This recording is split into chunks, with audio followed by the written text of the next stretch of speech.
Hello बच्चों, मेरा नाम है मोनिका। आज मैं एक पाठ समझाने जा रही हूँ।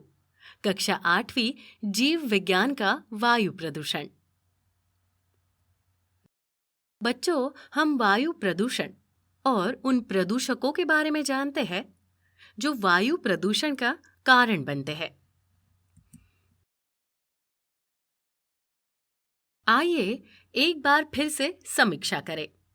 प्रदूषण को हानिकारक प्रभाव वाले पदार्थ की उपस्थिति से वायु घटकों के संतुलन में गड़बड़ी के रूप में परिभाषित किया गया है।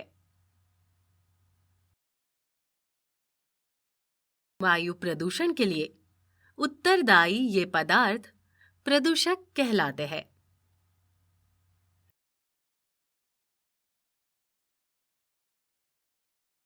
तो आइए जानते हैं वायु प्रदूषण के एक प्रमुख कारण के बारे में। और इस विषय में क्लोरोफ्लोरोकार्बन जैसे महत्वपूर्ण प्रदूषक और उनके प्रभाव। विषय के उद्देश्य। पाठ के पूरा होने के बाद आप इसके बारे में जानेंगे। वायु प्रदूषण के प्रमुख कारणों में से एक है ओजोन परत में कमी।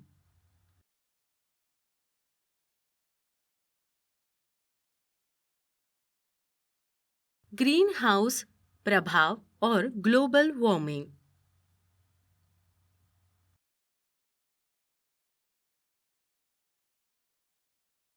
ग्लोबल वार्मिंग के प्रभाव।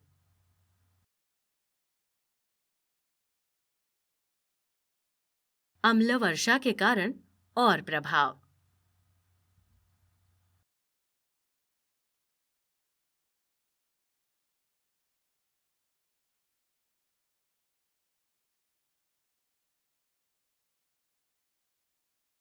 ताजमहल पर वायु प्रदूषण का प्रभाव। वायु प्रदूषक वायु प्रदूषण के स्रोत और प्रभाव और नियंत्रण।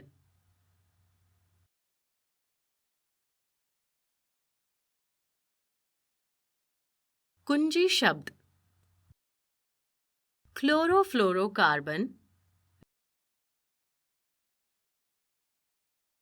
ओजोन की परत, ग्लोबल वार्मिंग,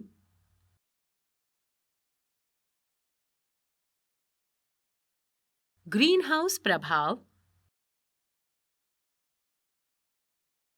और अम्लीय वर्षा।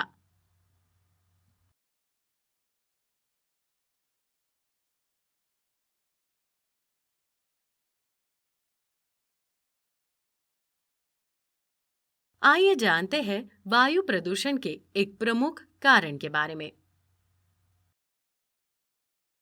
वायु प्रदूषण पैदा करने वाले प्रमुख रासायनिक प्रदूषकों में से एक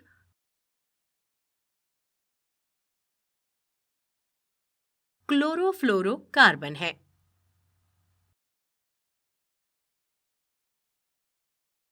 इनका उपयोग रेफ्रिजरेटर, एयर कंडीशनर और एरोसोल स्प्रे में किया जाता है।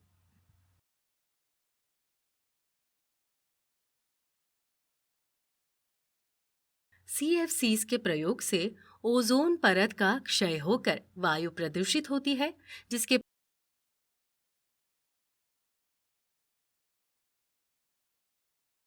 परिणाम स्वरूप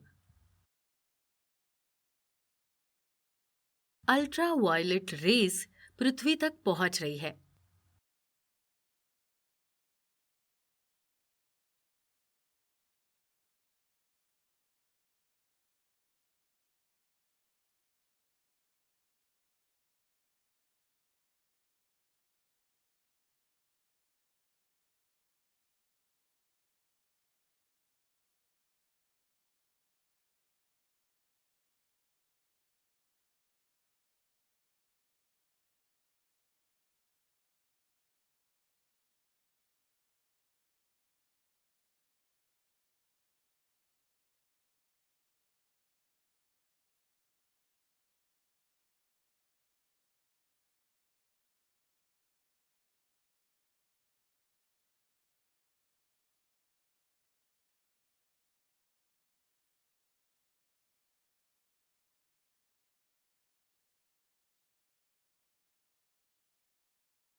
और त्वचा कैंसर जैसी बीमारियां हो रही है।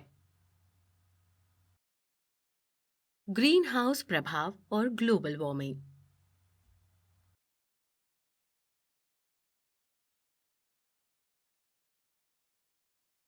सूर्य की किरणें पृथ्वी की सतह को गर्म करती है। पृथ्वी पर पड़ने वाले विकिरण का एक भाग इसके द्वारा अवशोषित कर लिया जाता है और एक भाग वापस अंतरिक्ष में परावर्तित हो जाता है।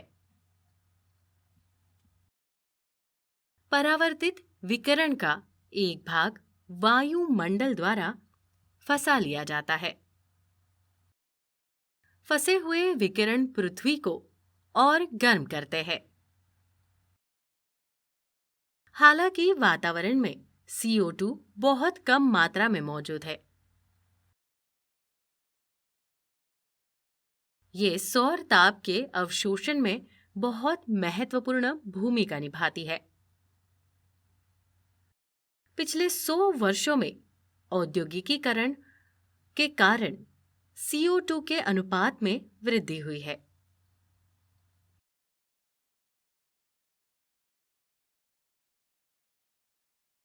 ये CO2 पृथ्वी के तापमान को बढ़ाती है और इसे ग्रीन हाउस प्रभाव कहा जाता है।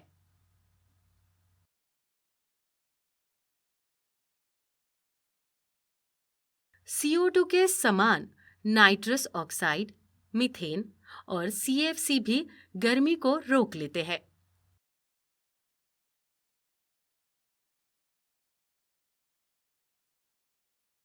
और इन्हें ग्रीन हाउस गैस कहा जाता है।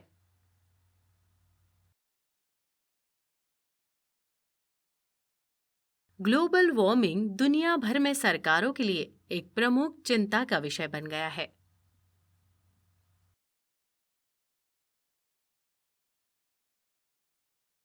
ग्रीन हाउस गैसों के उत्सर्जन को कम करने के लिए कई देशों ने एक समझौता किया।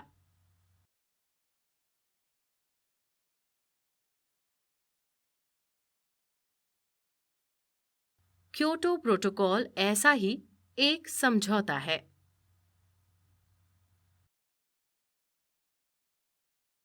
ग्लोबल वार्मिंग के क्या परिणाम होते हैं? आइए देखें ग्लोबल वार्मिंग के प्रभाव। ग्लोबल वार्मिंग के परिणाम स्वरूप बर्फ की टोपी और ग्लेशियरों का पिघलना समुद्र के स्तर में वृद्धि का कारण बनता है। ये बाढ़, मिट्टी के कटाव और बेमौसम बारिश की आवृत्ति में वृद्धि करता है।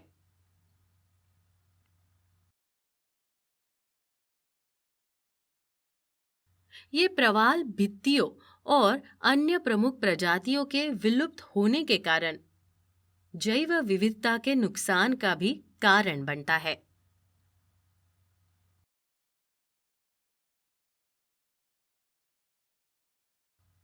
ये जल जनित और कीट जनित रोगों के फैलने के कारणों में से एक है। ये कृषि उपज और जंगली जानवरों के वितरण में गड़बड़ी की ओर जाता है।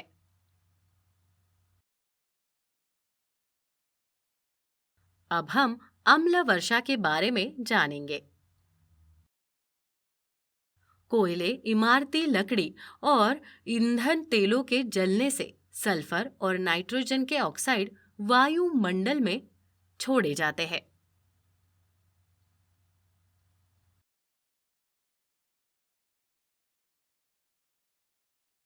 वे ऑक्साइड वर्षा के जल के साथ मिलकर सल्फ्यूरिक अम्ल,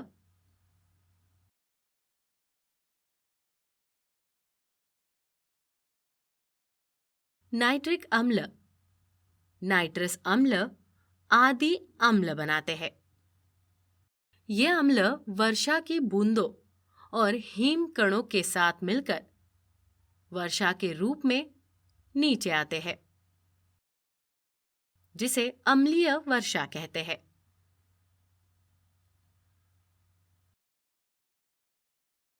क्या आप जानते हैं कि अम्लीय वर्षा के क्या प्रभाव होते हैं?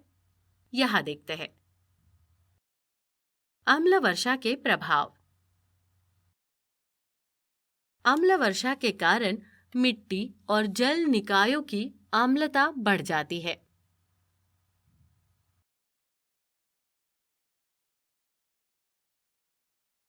ये जलीय जीवों, पौधों और पूरे वन जीवन को हानि पहुंचाता है।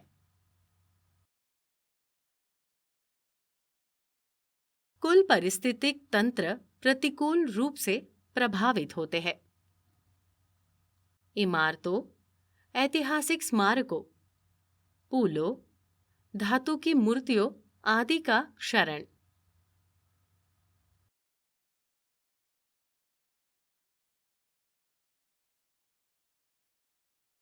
अम्लीय वर्षा के कारण होता है। पारा और कैडमियम जैसी भारी धातुएं पौधों द्वारा अवशोषित कर ली जाती है और अम्लीय वर्षा के कारण अप्रत्यक्ष रूप से खाद्य श्रृंखला में प्रवेश कर जाती है। ताजमहल पर वायु प्रदूषण का प्रभाव। ताजमहल के बारे में तो हम सभी जानते हैं। ताजमहल दुनिया के अजूबों में से एक और भारत का सबसे समृद्ध पर्यटक आकर्षण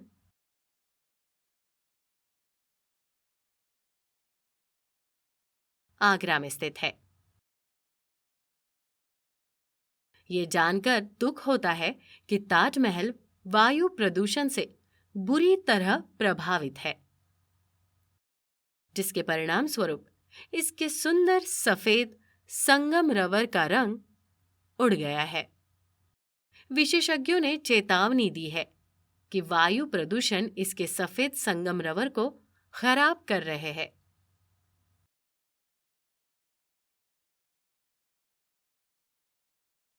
रबर प्रसंस्करण यानी प्रोसेसिंग, ऑटोमोबाइल, आगरा में रसायन और मथुरा तेल शोधन जैसे उद्योग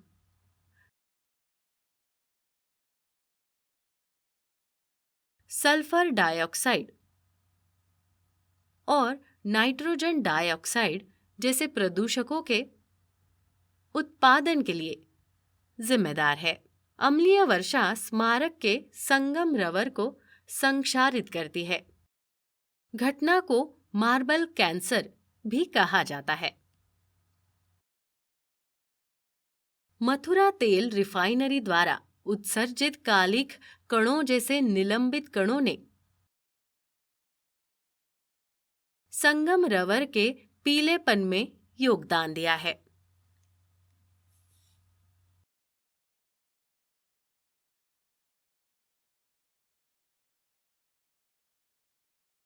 आइए यहाँ तालिका में दिखाए गए महत्वपूर्ण प्रदूषकों, उनके स्रोतों और उनके कारण होने वाले प्रभावों का अवलोकन करें।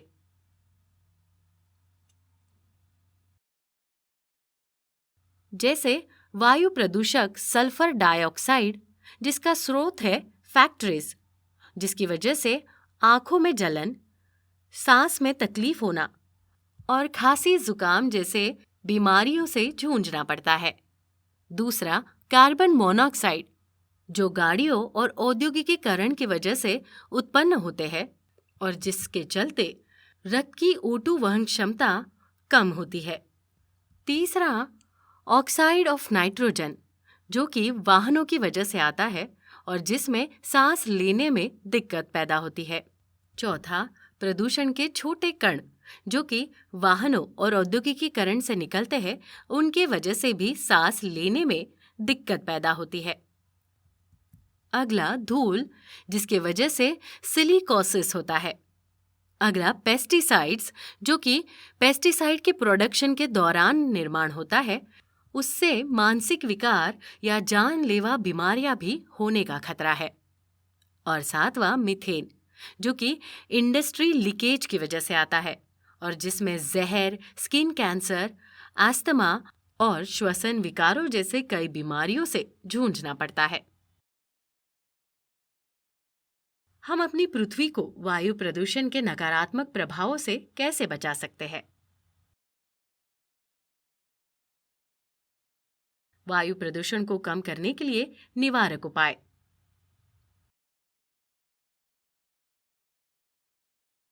हमें अपने पर्यावरण की रक्षा करने की आवश्यकता है। इसलिए क्लोरोफ्लोरोकार्बन उत्पन्न करने वाले स्रोतों का उपयोग कम करना या उन पर प्रतिबंध लगाना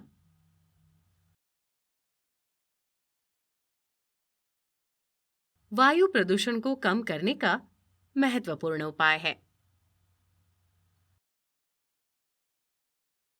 अधिक पेड़ लगाने से वातावरण में कार्बन डाइऑक्साइड का स्तर कम हो सकता है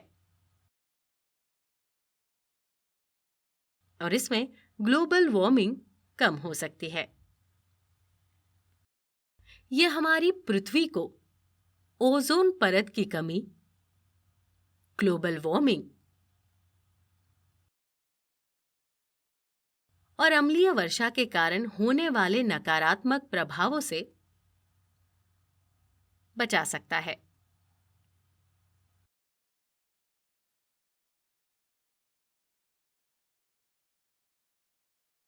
आइए पाठ को दोबारा दोहराएं। Carbon monoxide, nitrogen oxide, carbon dioxide, methane और सल्फर डाइऑक्साइड वायु के प्रमुख प्रदूषक है। CO2 जैसी ग्रीन हाउस गैसों का बढ़ता स्तर ग्लोबल वार्मिंग का कारण बन रहा है।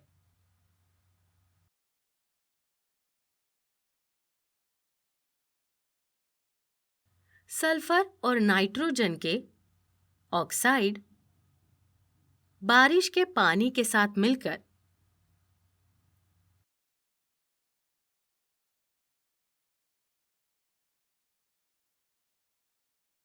सल्फ्यूरिक एसिड, नाइट्रिक एसिड आदि जैसे एसिड बनाते हैं, जिससे अम्लीय वर्षा होती है। अम्लीय वर्षा ताजमहल के संगमरवर को संक्षारित कर देती है।